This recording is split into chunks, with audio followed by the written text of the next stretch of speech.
Bien, bonjour et à tout le monde. Après la belle ouverture du colloque que nous avons eu hier, nous allons engager les débats autour de 6 thèmes pendant ces 2 jours, qui se concluront par une table ronde demain après-midi, puis quelques mots de conclusion que j'essaierai de tirer. Et nous allons démarrer aujourd'hui avec une conférence de Sari Hanafi. Donc, comme c'est un grand ami et aussi un grand collègue, je vais essayer de ne pas être trop long pour lui laisser toute la place. Donc, comme beaucoup savent déjà, je vais redire 2 ou 3 choses. Sari Hanafi est professeur de sociologie à l'Université américaine de Beyrouth. Et il est rédacteur en chef de Idafat, la revue arabe de sociologie.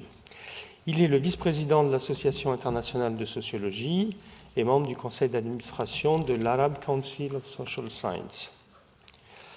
Il a été directeur du Centre palestinien sur les réfugiés et la diaspora, Shamel, à Ramallah, et je crois que c'est à ce moment-là que nous nous sommes rencontrés à la fin des années 90. Il est l'auteur de nombreux articles et de 11 livres. Je ne vais pas tous les citer, mais il y en a quelques-uns qui méritent d'être mentionnés ici, dans le cadre de ce colloque. Il a organisé en 2008 un ouvrage, Crossing Borders, Shifting Boundaries, Sociology of the Palestinian Return, publié à Beyrouth 2008, dans le centre des études arabes de l'Université américaine et arabe du Caire. Il a publié, je vais y revenir en 2 mots tout à l'heure, avec Adi Ophir et Givoni en 2009, chez l'éditeur Zunbook de New York, un ouvrage intitulé The Power of Inclusive Exclusion, Anatomy of Israeli Rule in the Occupied Palestinian Territories. Il a publié avec Lawrence Taber, The Emergence of a Palestinian Globalized Elite. Ça, c'est tout un programme de recherche qu'il a organisé pendant plusieurs années sur l'élite palestinienne en exil. Et puis, il a publié récemment, il vient de publier récemment The Palestinian Refugees in Levant, Identity and Camps chez Routledge, avec Arik Knudsen qui est ici et qui va aussi participer à nos débats.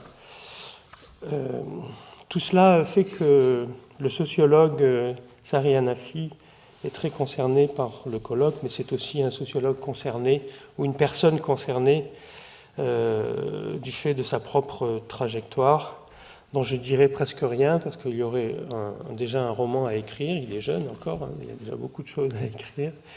Mais ce que je voudrais dire, c'est qu'il est tout à fait à l'intérieur du livre, puisqu'il a grandi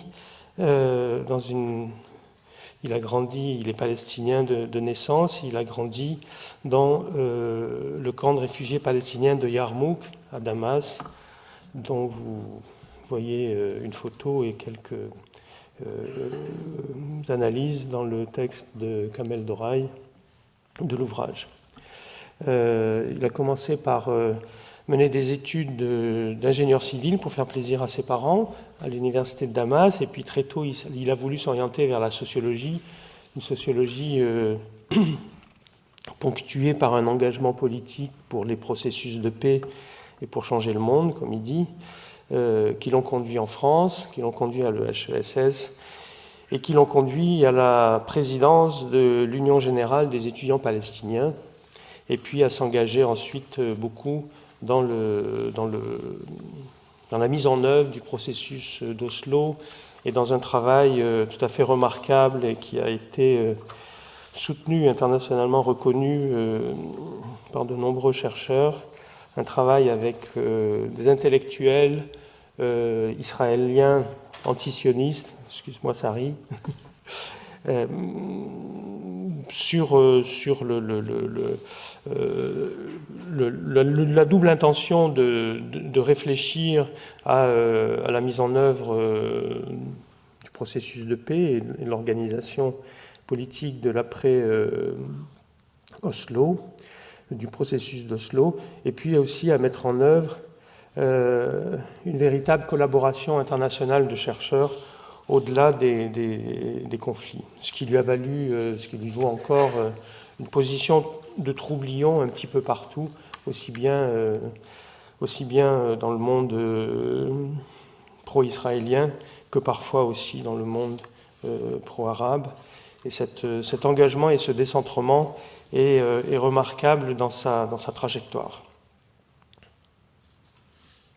Voilà, il y aurait beaucoup de choses à dire, mais je crois qu'il vaut mieux lui laisser la parole, sinon je lui prends de son temps. Merci beaucoup, Michel, pour cette présentation généreuse. Donc, je suis heureux d'être toujours en France, parler, mais surtout au sein de l'OHSS et maintenant dans la Cité d'architecture et patrimoine. Donc, j'ai modifié ma présentation il y a une semaine, parce que okay, so you will have a presentation in English here, but I will talk in French. Mais avec un français très cassé, vous allez regretter que quelqu'un parle votre beautiful langue. Ok, donc, mais je vais faire le baril.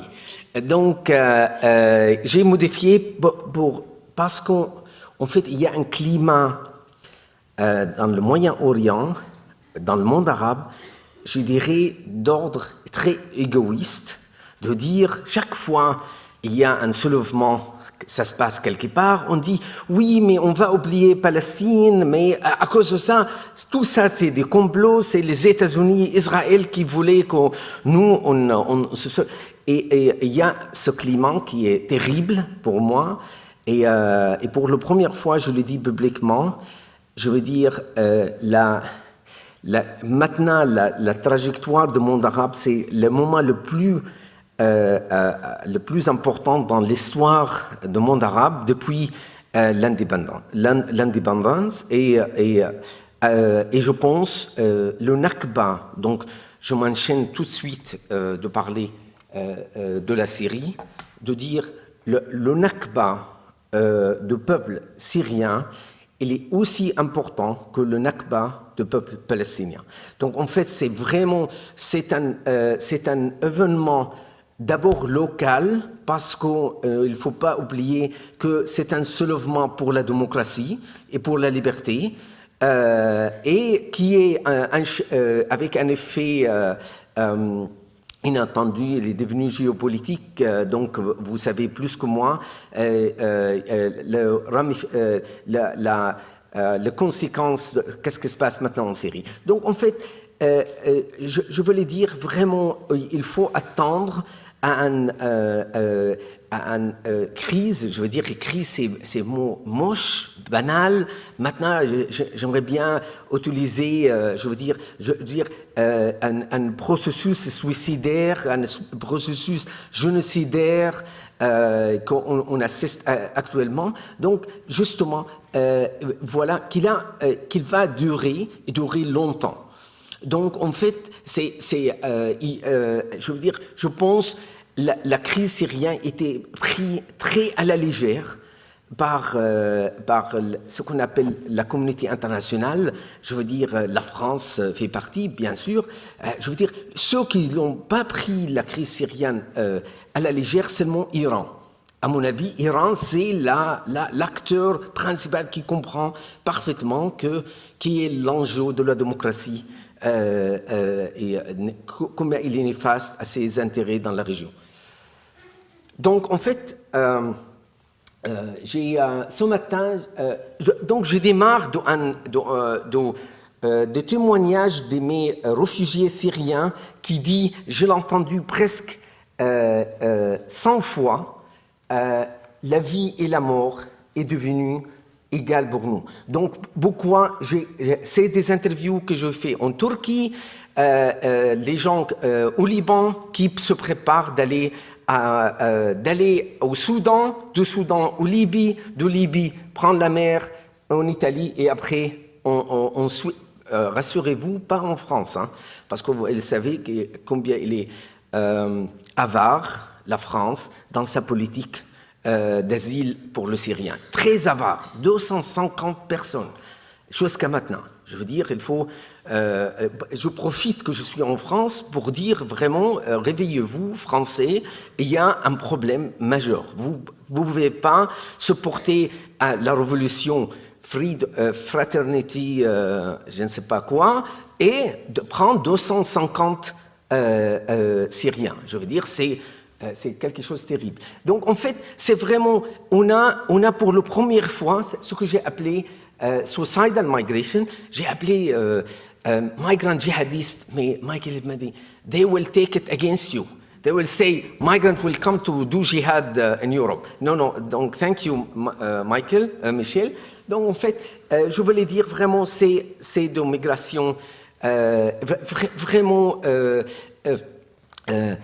je veux dire, quelqu'un m'a dit, la peur que je meurs par mon frère. Parce qu'il y a des familles, je peux parler de tragédie familiale, je parle de moi-même, je veux dire, partie d'une seule famille, il y a un qui servent malgré eux dans l'armée syrienne et ceux qui sont dans le Free Syrian Army.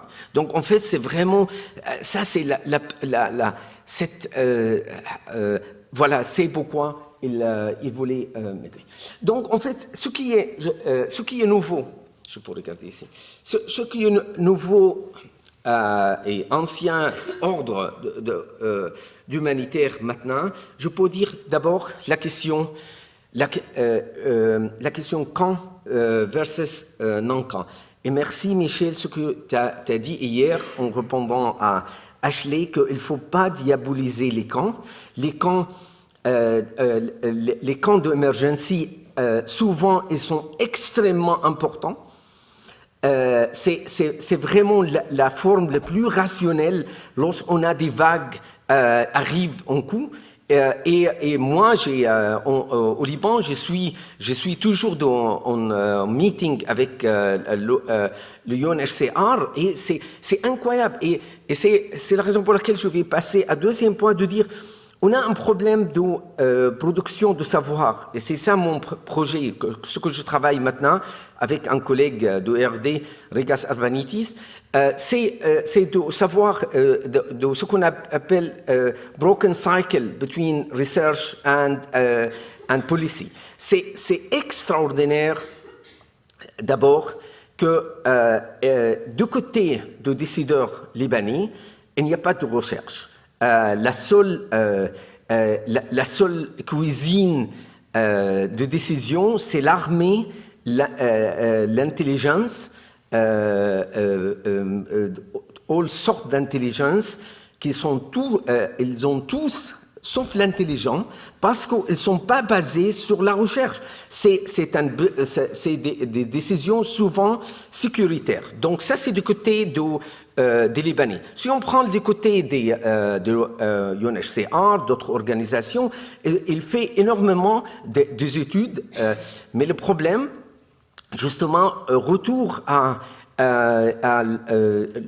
global knowledge, local knowledge, ce que Geertz a écrit une fois, c'est vraiment je veux dire, il y a souvent de récits d'experts qu'ils parlent comme, je veux dire, le débat, lorsqu'on est dans un meeting avec le UNHCR, voilà, on vient avec des datas, des données, des malheurs. Qu'est-ce que signifie que le réfugié syrien, au certains endroits, à Akkar par exemple, qu'il ne peut pas payer les loyers. Donc en fait, ils sont dans la rue.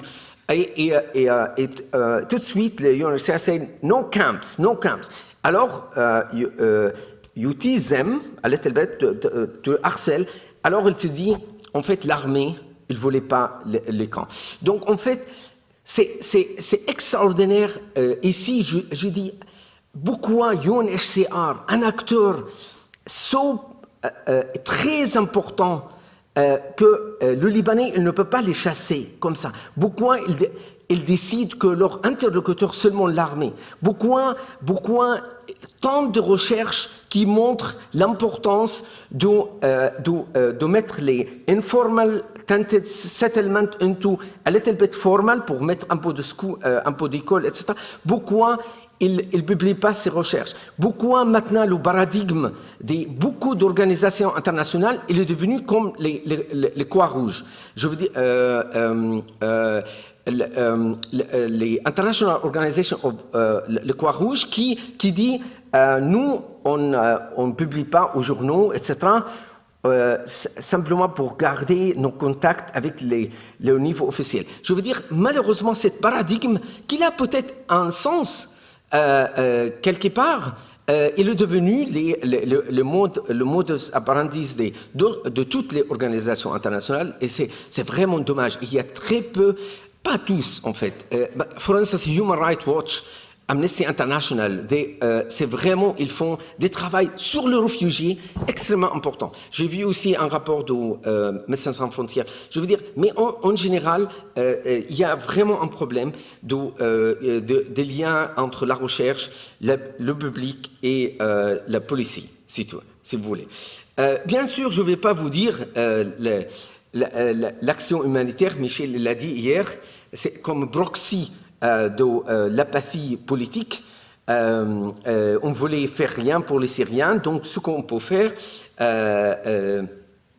on envoie l'argent pour l'humanitaire. Bien sûr, l'humanitaire chez eux, pas chez nous. On aime l'humanitaire, comme Le Pen a dit, j'aime les étrangers chez eux. C'est l'humanitaire, on envoie l'argent pour que les réfugiés syriens restent en Turquie, au Liban et en Jordanie. Ce qui est nouveau, c'est vraiment le sud-sud humanitarisme. C'est très très important. Je dis la société de Golfe et pas l'État des Golfe.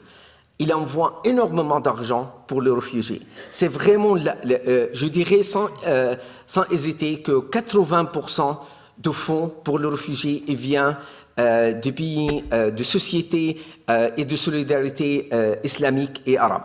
Donc, en fait, c'est ça ce qui est nouveau. Et il a certaines conséquences, on va voir, après, mais ça, c'est quelque chose à étudier. Voilà. Et ce que j'ai dit, plus d'argent et moins d'hospitalité. Et ici, vraiment, j'ai écrit une fois un article, je dis, sur les Libanais, j'aime la Palestine, mais je déteste les Palestiniens, ok? Comme Hezbollah, il va libérer Jérusalem, mais faire rien pour de droits socio-économiques palestiniens, des Palestiniens du Liban. Je veux dire, comme si le chemin vers la Jérusalem, ça passe par smashing, pétiner sur l'écran. C'est incroyable. Donc, en fait, je dirais la même chose.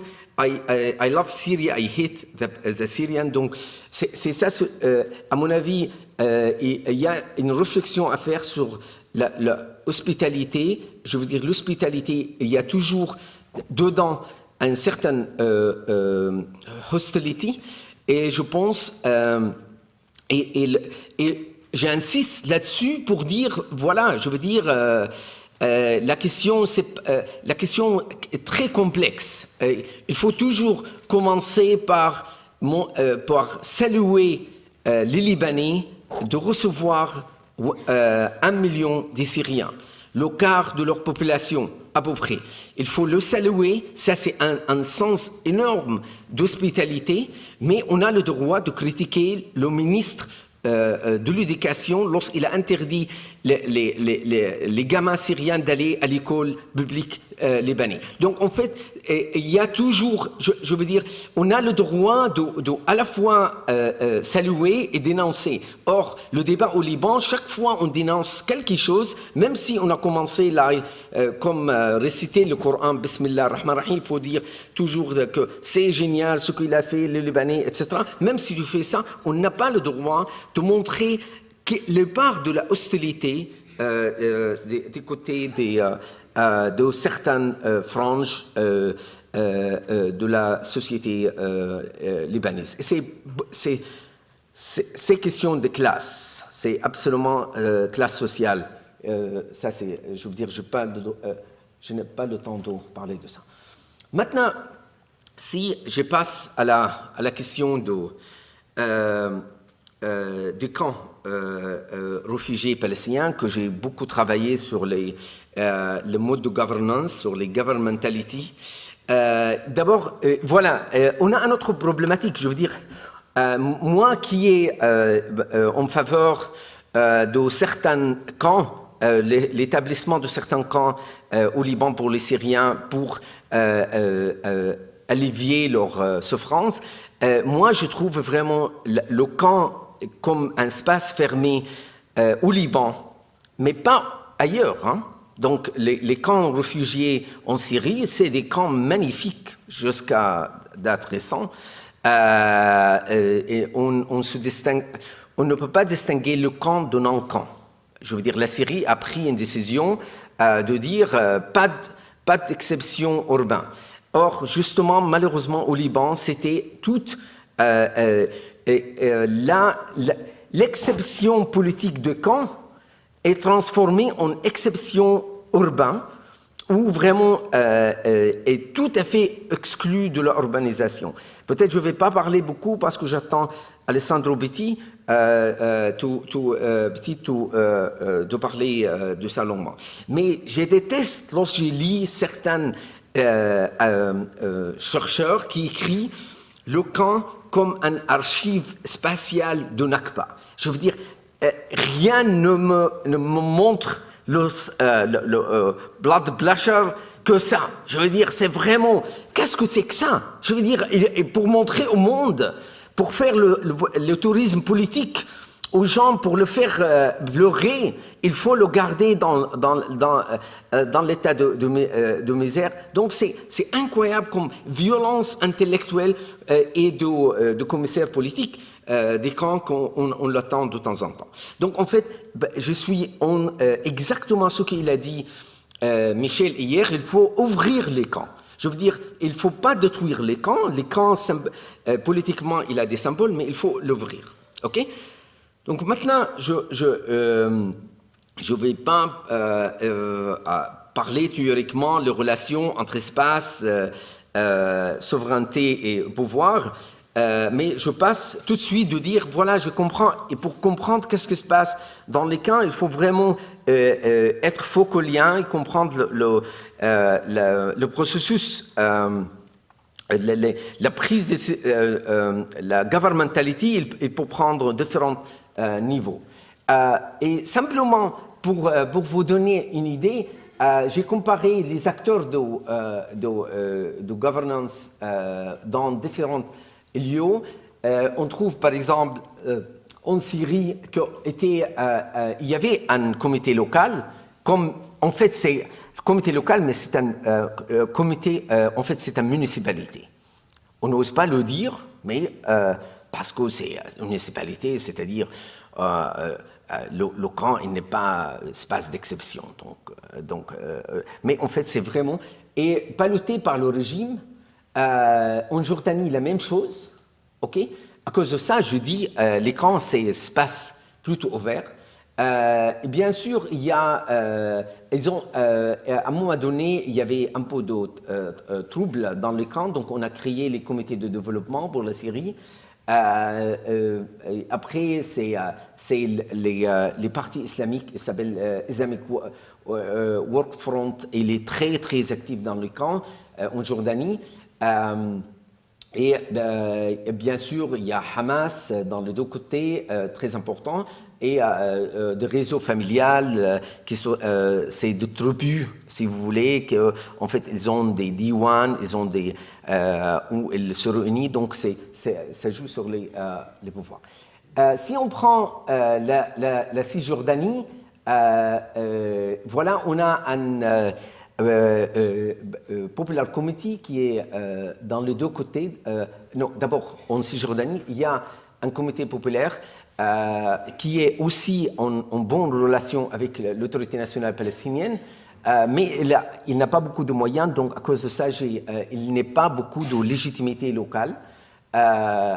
C'est Fatah qui joue aussi un rôle très important dans la governance. Maintenant, ce que j'appelle autorité fantôme, le roi, ok? Le livre que Michel n'a pas mentionné, c'est j'ai édité un livre qui s'appelle UNRWA and the Palestinian Refugees avec Lex Steckenberg, quelqu'un de l'UNRWA. C'était un livre collectif et un jour je vais publier ce que l'UNRWA a censuré de mon article. Ça c'est, vous êtes le premier à entendre ça. Voilà, parce qu'ils m'ont censuré mon article. Bon, je veux dire, j'ai résisté, bien sûr. Mais, sur certains termes, etc., j'étais assez critique. l'UNRWA, c'est... Simplement, je vous donne cette anecdote. En UNRWA, dans chaque camp, il y a ce qu'on appelle Camp Service Officer. Ok, donc office de service de camp. En arabe, il traduit Mudir al-Mukhayyam, Camp Director. Lorsque j'ai dit ça à Karen Abou Zaid, elle m'a dit c'est impossible. C'est impossible. J'ai pris notre General Commissioner of UNHCR, je l'ai pris dans le camp, on était à Ramallah à ce moment-là, le plus proche, pour le montrer. Il n'y avait personne, mais je lui ai dit...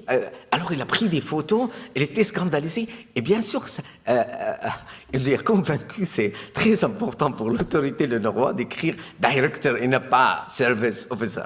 Donc en fait, il occupe des places, dit nous on est les directeurs, mais en fait chaque fois il y a des choses comparison difficiles, on dit ah non c'est pas notre business, c'est l'autre business. Donc c'est extraordinaire, c'est une mentalité de UN agencies. Ok, chaque fois il y a quelque chose de difficile, je veux dire, ils jouent sur les terms of reference, on dit non, ça c'est le local, c'est pas nous qui va. Donc, en fait, à cause de ça, je l'ai appelé Phantom Authority, qui sont dans Gaza et le Liban. Gaza, c'est à peu près comme West Bank, je vais dire la différence en quelques minutes. Le Liban, c'est vraiment le double, ce que j'appelle le double délégitimation du comité populaire, parce qu'il n'a pas les moyens et surtout, il n'est pas reconnu par l'intelligence militaire, parce que jusqu'à maintenant, depuis 1948 jusqu'à maintenant, les camps, c'est des espaces militaires, donc gouvernés par les militaires, mais pas par instance civile au Liban. Donc ça, et après, on dit, pourquoi le camp est militarisé? Parce que vous commencez par dire, c'est hors lieu, je veux dire, lorsque Michel il parle de hors lieu, c'est absolument hors lieu.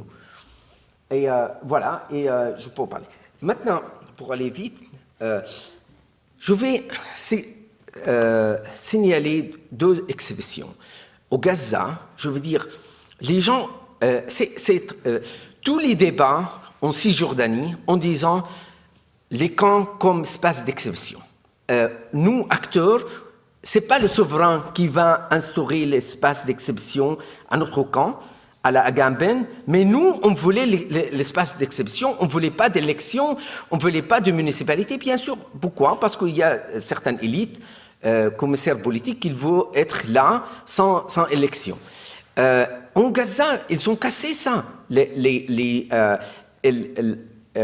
camps de Gaza, ils votent dans l'élection municipale. Donc, tous ces tabous politiques, c'est pour eux,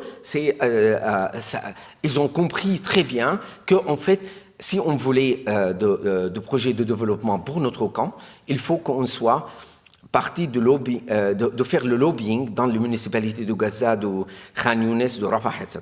Donc en fait, c'est ça, j'aimerais bien signaler ça. Maintenant, l'exception libanaise, c'est vraiment ici, j'insiste, c'est vraiment très agampien, c'est vraiment, et moi, je n'aime pas d'attendre ici sociologie pratique, pragmatique. Je veux dire, c'est vraiment, il y a un moment où la structure politique est très dominante, qui pilote, qui oriente toute le praxis, tout le processus chez une communauté. Donc le cas de Liban, c'est vraiment, c'est très important de montrer le poids de l'État libanais. Qu'est-ce qu'il a fait avec le camp comme espace sécuritaire, et le camp, jamais ils ont accepté de légitimer de comités populaires dans les camps. Alors, le débat au Liban, on voulait le camp dans notre souveraineté, ok? Mais le bienvenu, le camp fait partie de la souveraineté libanaise. Mais alors, dis-nous, qui sont les gens à l'intérieur des camps? Définissons-nous qui sont les gens. Or, justement, les Palestiniens du Liban, ils ne sont pas ni réfugiés, parce que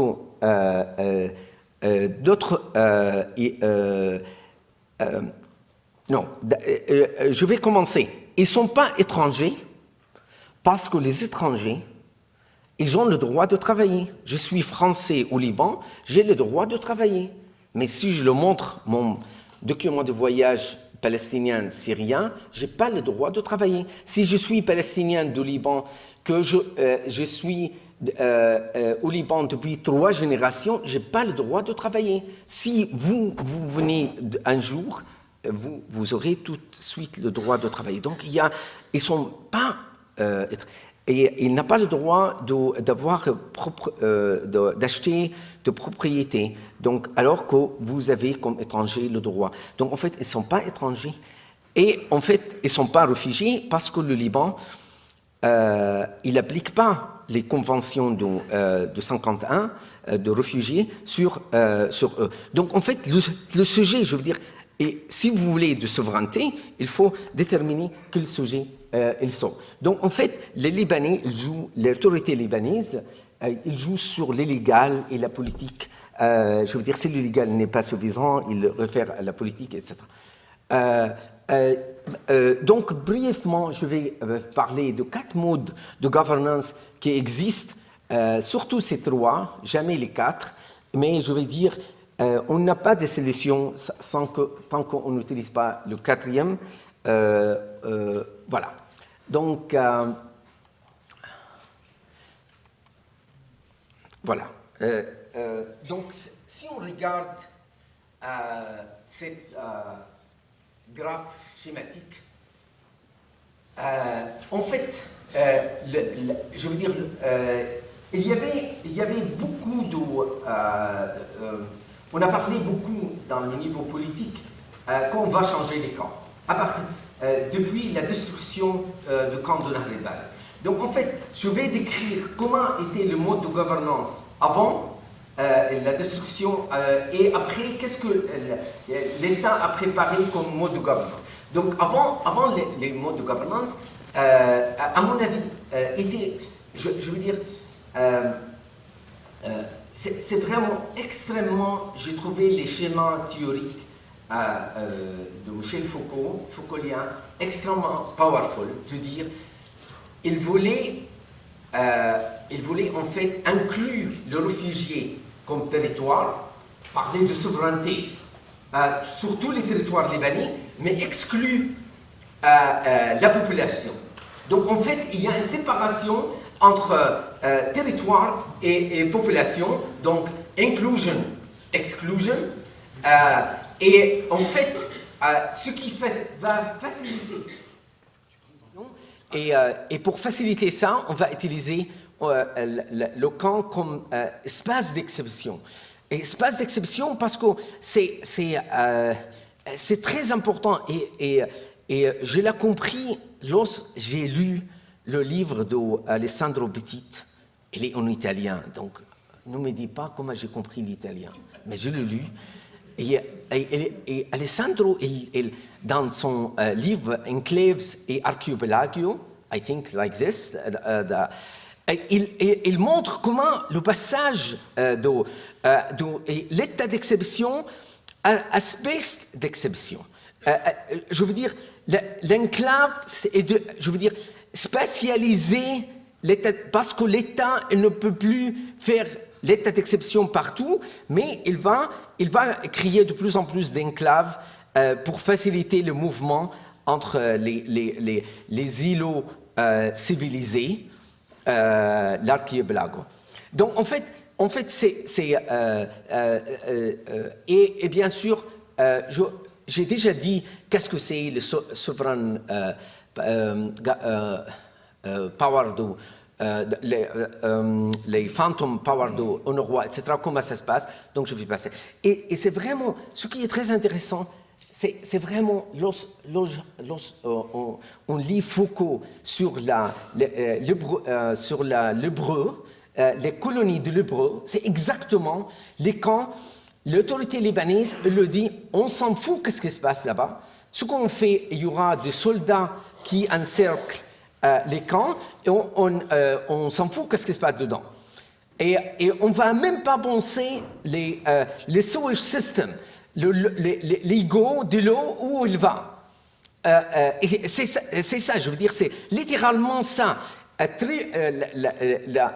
projet de Tripoli a refusé en 2005 que les égaux le camp de Badawi qu'il soit connecté to Badawi City ou to Tripoli. Donc en fait c'est extraordinaire comment vraiment penser à eux comme le projet. Ok, donc bien sûr ce système va exploser. Ça ne va pas marcher. C'est Fatah al-Islam, c'est l'équivalent de ISIS, Daesh. Maintenant, vous connaissez tout bien. Voilà. Et entre les camps, ils sont tous en dehors des camps. Mais lorsqu'on écrit une colonie de l'Hébreu, il n'y a pas d'armée de police. Bien sûr, tous les 1 des euros du monde, ils vont venir chez les Palestiniens. Ils sont venus à Nahr el-Bared et il y avait un affrontement avec l'armée et le camp est détruit. Donc, on va passer à un mode de gouvernance beaucoup mieux. C'est la piste colonie, Black Colony. Ok, c'est alors Senyora qui dit on va faire de Nahr el-Bared après la reconstruction comme un modèle de gouvernance. Or justement, c'est ça ce qui est extraordinaire. Qu'est-ce que c'est le nouveau modèle de government? C'est vraiment la colonie de Pise. On dit non, on voulait mettre une station de police à l'intérieur du camp, on va créer différents régimes à l'intérieur des camps, on va compartimentaliser les camps. Donc, il y a vraiment un travail, mais malheureusement, ce que j'explique, c'est vraiment un travail très sécuritaire, jamais travailler sur le droit de sujets palestiniens. Je veux dire, qu'est-ce que c'est les Palestiniens au Liban? Et en fait, et ici, j'insiste sur l'importance de la bureaucratie. Je veux dire, de plus en plus, la bureaucratie libanaise, comme la bureaucratie, je veux dire, les grands décideurs dans tous les demandeurs d'asile, c'est une bureaucratie, c'est pas des lois, c'est pas des systèmes juridiques, c'est de plus en plus bureaucratie qui décide. Et cette bureaucratie, le problème, il est imprédictible. On ne sait pas. Quand. C'est pas bureaucratie à la Weber où le rôle est clair, etc. Donc c'est vraiment, on est dans une situation, je veux dire, c'est pas amélioré. J'ai amené Michael Baroui, Orlek Beck, Badi, Bertrand Badi, tous les célébrités intellectuelles que vous connaissez dans le monde, au camp. Et chaque fois, je l'explique mon schéma mental. Je lui dis, voilà, écoutez, ça c'est une colonie de pistes. Alors il sort, il dit, sorry, Sari, it's a leper colony. C'est vraiment, je veux dire, je vais pas. Je n'ai pas montré d'image, je suis sûr pendant ces 2-3 jours, il y aura des images sur les camps réfugiés palestiniens ou ailleurs, mais en fait c'est vraiment une situation absolument terrible. Et maintenant, la situation ne s'est pas améliorée. Maintenant, il y a un problème partout dans les camps. La pauvreté, 60%. Pas de droit de travail, pas de droit. Donc, en fait, c'est vraiment le comité populaire n'est pas légitimé. Donc, en fait, c'est retour à square one. OK. Maintenant, quelques mots, avant je termine, sur la Syrie.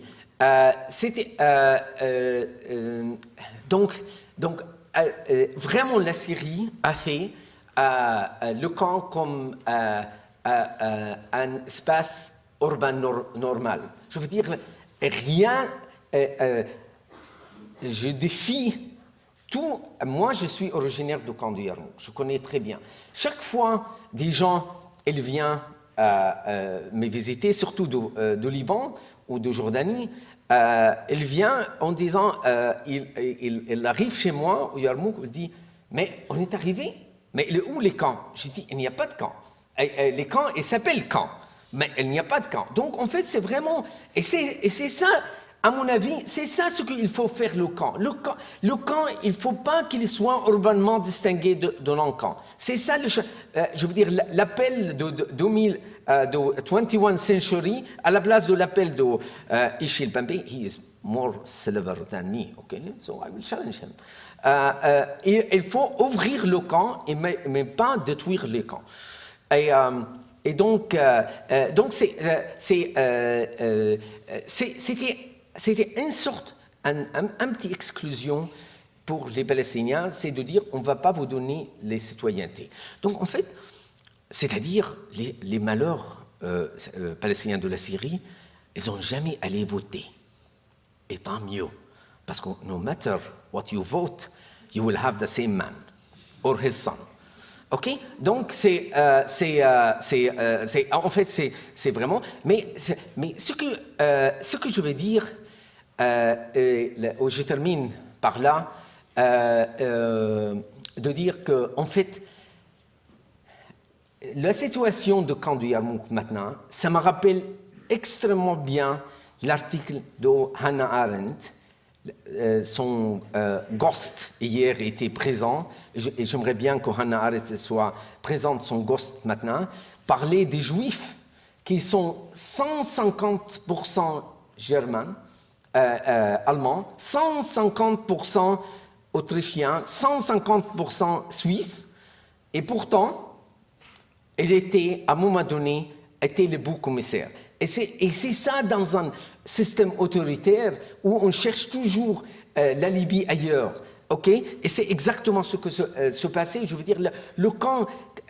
en fait, le camp, il n'est pas très différent de Daraya, de Ma'adami et d'autres Syrian localities que le régime a simplement envoyé des barils explosifs. Mais je dis, ce qui est extraordinaire, c'est vraiment, il y avait une possibilité d'épargner cette 350 000 personnes qui habitent dans les camps du Yarmouk. C'est une ville de moyenne taille, ce n'est pas de petite taille. Donc, on fait de l'épargner, mais bien sûr, le régime, et c'est extraordinaire, tout maintenant, je veux dire, retour en disant, c'est le régime de la générosité. Je veux dire, la limite de la régime de la générosité, lorsqu'il n'est pas légalisé, je veux dire, il n'y a pas de lois là-dessus. Et les lois, ça se passe par les citoyennetés. Les citoyennetés, c'est très important. Tant qu'il n'y a pas de citoyenneté, toujours on aura le problème de générosité. Donc maintenant, les Syriens le régime syrien, il dit, bon, après ce qu'on a fait de Palestiniens, ils sont maintenant contre nous. Et en fait, ce que j'appelle le régime de starving, qui a explodé. Maintenant, le camp, c'est vraiment... là, c'est un camp de concentration. Les gens meurent de faim, literally. Et voilà, la situation continue. Simplement, j'aimerais bien de dire qu'on peut envisager d'autres modes de gouvernance. UNHCR, depuis les années 90, a commencé vraiment de faire un travail énorme pour organiser, de dire le camp a toujours besoin de comités populaires. Mais en fait, il est plutôt nommé, il n'y a pas toujours d'élections, mais tant mieux. Non, pas tant mieux qu'il n'y a pas d'élections, mais je dis mieux que rien. Mieux que rien qu'il y a vraiment de structures de gouvernance dans les camps de réfugiés. Mais moi, j'appelle vraiment qu'on adopte ce qu'on appelle Porto Alegre Participatory Approach. Maintenant, il y a à peu près 5000 municipalités dans le monde qui appliquent ce modèle. C'est un modèle où on laisse les gens participer à la décision de financement. C'est un modèle qui fait des miracles, était très appliqué dans beaucoup de municipalités américaines, parce que c'est vraiment c'est très important. Je veux dire, il n'y a pas le camp je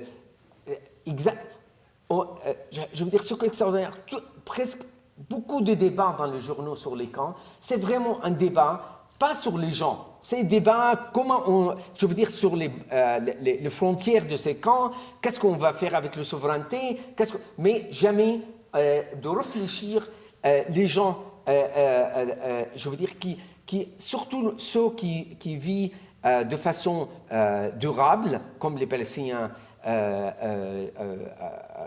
dans cette région. Et justement, il faut vraiment créer de véritables structures de gouvernance, de municipalités, etc. Je veux dire, casser